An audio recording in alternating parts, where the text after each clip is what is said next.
জি, সে আমার বিভিন্ন মানুষের সাথে কথা বলায়, তার বন্ধু-বান্ধব, তার পরিচিত কিংবা বিদেশি মানুষ কথা বলায় সে ১,০০০, ২,০০০, ৫,০০০, ১০,০০০ এরকম টাকা তাদের থেকে আমার কাছ থেকে নিয়ে সে সংসার চালায়, সে খরচ করে।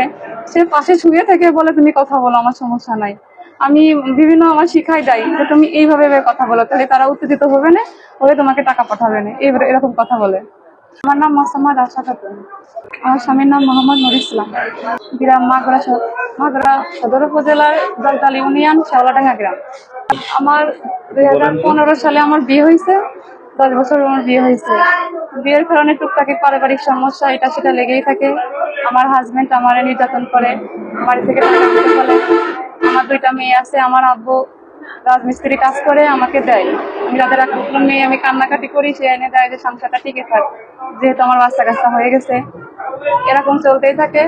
গতকাল রাতে আমাকে আমার ভাসুরির ছেলে, আমার যা, আমার হাজবেন্ড ফোনে থেকে হুকুম দিয়ে আইছে। আর আমার আমার ভাসুরির নাম ইয়াসিন মোল্লা, তার বড় ছেলে হাবিবুর হোসেন, সে পুলিশের চাকরি করে, এটার পাওয়ার দেখাই।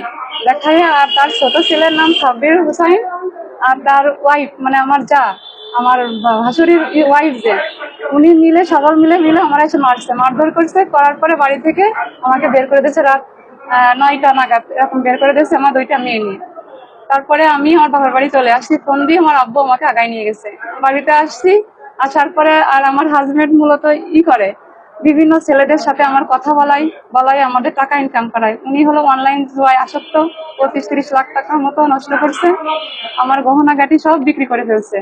আমার আব্বু এখন দিন মজুরি, সে খুব অসুস্থ, তাদের সংসার চলে না।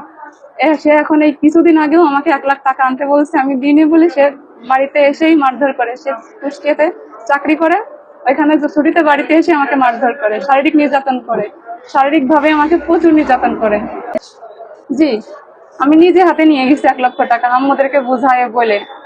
অনেক সময় মিথ্যে কথাও বলি যে, আম্মু আমার এই সংসারে এই টাকা লাগবে, তোমার জামাই চাকরি হচ্ছে না, কিংবা চাকরির এখানে টাকা লাগবে, এগুলো দাও। আমি মিথ্যা কথা বলে অনেক সময় আমার তাদের থেকে টাকা নিয়েছি। 5 বছর আমার বিয়ে হয়েছে। আমার আব্বুর কাছে মনে হয় এখনো নিজের থেকে যে ভালো আছেন আব্বু, এই কথাটা এখনো সে ফোন দিয়ে শুনিনি আজ পর্যন্ত।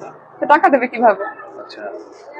আর বিয়ের সময় যৌতুক চাইছে, মোটরসাইকেল কিনে দিচ্ছে 5 লাখ টাকার, যত ফার্নিচার সব দিয়েছে, আমার গহনাগাটি সব দিয়েছে।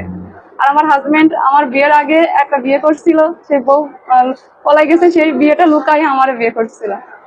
আমার চেন বিক্রি হয়ে গেছিল, একবার বিক্রি করতে বলেছিলাম, বিক্রি করে টাকা এনে দিয়েছে। আমার আম্মু বড় বিক্রি করে সেই চেন আবার আমাকে ছাড়াই এনে দিয়েছে।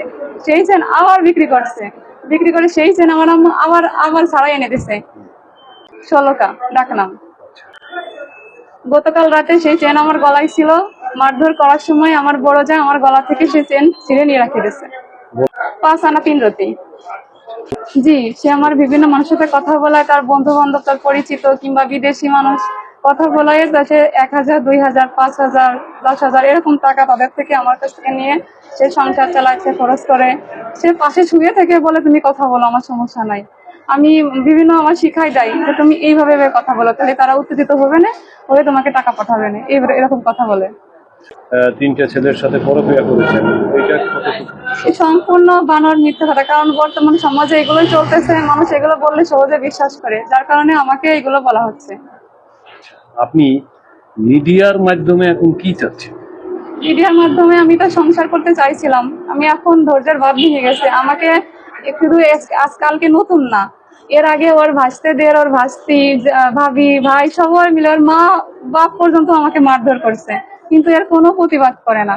আমি কতবার বলছি, সে বলে কি, এইভাবে থাকলে থাকো, না থাকলে তুমি নিজে থেকে চলে যাও। সবসময় তুমি চলে যাও, ছেড়ে দাও আমাকে। আপনি আসলে এখন কি করতে চাচ্ছেন? আমি সংসার করতে চাই।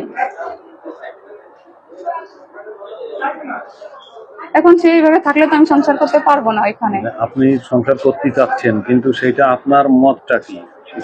আমার মতটা, আমি সংসার করতে চাচ্ছি, কিন্তু আবার ভেবে দেখলাম যে এখানে আমি আর থাকতে পারবো না। মনে হয় আমার বাচ্চা দুটো নিয়ে আমি সেপারেশনে থাকতে চাই। তার থেকে আমি কোনোভাবে আর তার সাথে মানায় নিতে পারতেছি না, কোনোভাবে না। আর আমি তার সাথে থাকতে গেলে এরকম প্রতিনিয়ত টাকা এনে দিতে হবে, তাহলে আমি ভালো। মূলত হচ্ছে মেন হচ্ছে টাকা।